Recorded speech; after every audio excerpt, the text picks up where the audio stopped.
Okay, next caller is Pete Jimison. Jimison. And he is calling via Skype. And I think he's calling from Africa. Where is this guy calling from? I heard he's like in another country. Pete, where are you? I'm in Africa. You're in Africa. I'm calling from Lugano, Switzerland. From Switzerland? Can you see me? We can see you, yes. We see you perfectly, and now you're on the stream. So you're from Switzerland. What time is it there? It's 11 o'clock at night. Okay, and so it's 11 o'clock on a Friday night, and instead of being in Switzerland going out with all the beautiful girls in Switzerland, you're at home watching Ustream, watching This Week in Startups.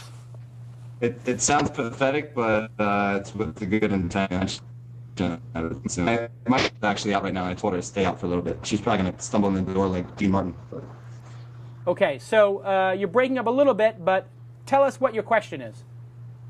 Okay, my question is this. Basically, I started a venture with my brother about 4 months ago, and he would basically be the tech guy, and I'd be the business guy.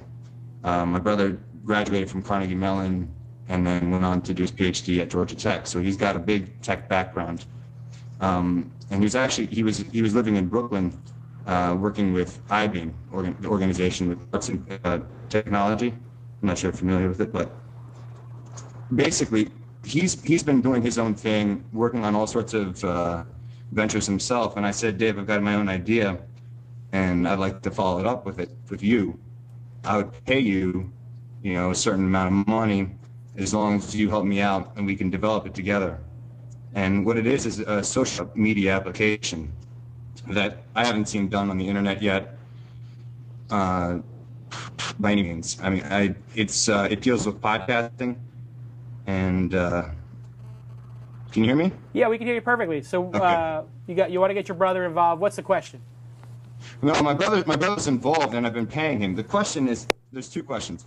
As a business guy, how should I prioritize? Because basically what we have right now is the alpha of the product, and start to build a community. And by the end of this month, we should have a full community of about 1,000 users using the product. We have it on a server in Germany right now.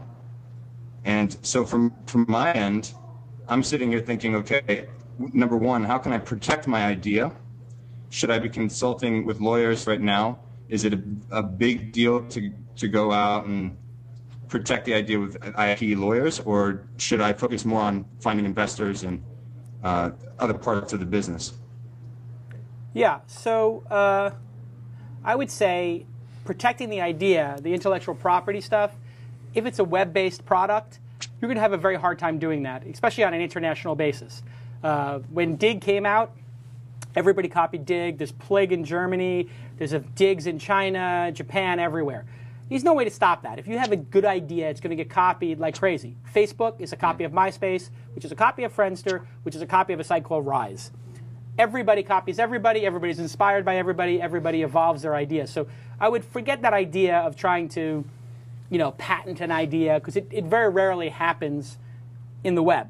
What happens in the web is momentum and scale and building a brand. So if you have 1,000 users, that's a good start. I think focusing in the early days on the product and listening to the customers is the most important thing. You have to figure out what it is that's going to make this product grow from 1,000 people using it every day to 10,000 people using it every day to 100,000 people using it 3 times a day, whatever it is. Without knowing your product, it's hard to tell.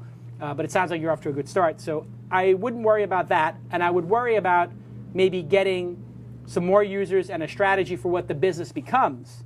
What does the business look like in year 2, year 3, and year 4?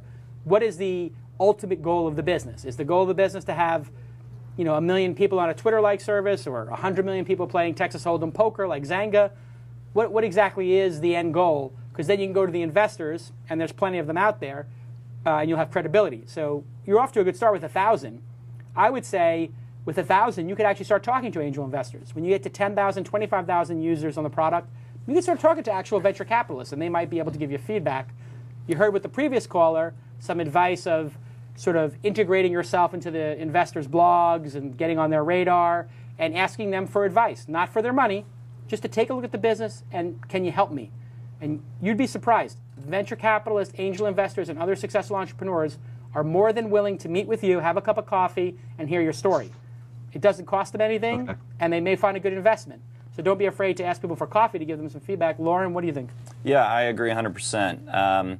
Even if you had a patentable idea, and I think it's probably worth a little bit of time to see if some of your ideas are patent worthy, but even if you did, it's about a 5-year cycle in software to get that patent actually through because of the backlog. So you're not going to get much protection from that. As Jason said, on an international basis, you got no hope there. Yeah. So I always err on the side of being a little bit more open than paranoid, even when you're talking to investors. Yeah. It's really an execution game, and if you're a little bit down the road right now, you've got a business model, you've got some metrics in place, err on the side of being a little bit open. The last thing you want to do is, when you're talking with the VC, hold things close to the chest, and then you leave the meeting, and that guy might have invested in you if you would have been open with him. And I think you hear horror stories about VCs stealing your ideas, but I wouldn't put too much stock into that. The reputable ones aren't going to do that because that's going to ruin their reputation, and then they don't have entrepreneurs coming to them anymore. So, yeah, I mean, just as an example, I talk to the guys at Sequoia all the time. They're on my board. They see every company. They see companies that could be competitive with Mahalo. They see them. They never tell me. They don't tell me they met with Jimmy Wales and Wikia. Not that it would matter since he shut it down. I mean, he gave up, right? Jimmy Wales fails. Is it with F or it's F or W, Tyler? Anyway, you have to check Wikipedia. Check Wikipedia. If somebody could go to Wikipedia right now and change Jimmy Wales' name to Fails, that would also get you a Mahalo pack. But yeah, I mean, they're very reputable, as Lauren is saying. They're not going to give your idea to other people. And ideas are overrated. It's execution. Yeah. Our industry is based on execution. Ideas mean nothing. Execution means everything. is your goal right now to raise money? Yeah, exactly right. My goal right now is to raise money. I'm just cautious because this is my first time doing it. Yeah. And so I just don't know exactly what to do. One thing I am following through with right now is a trademark just for a name on the product. But even then, maybe that's not even worth it. But I mean, it's not even that much money.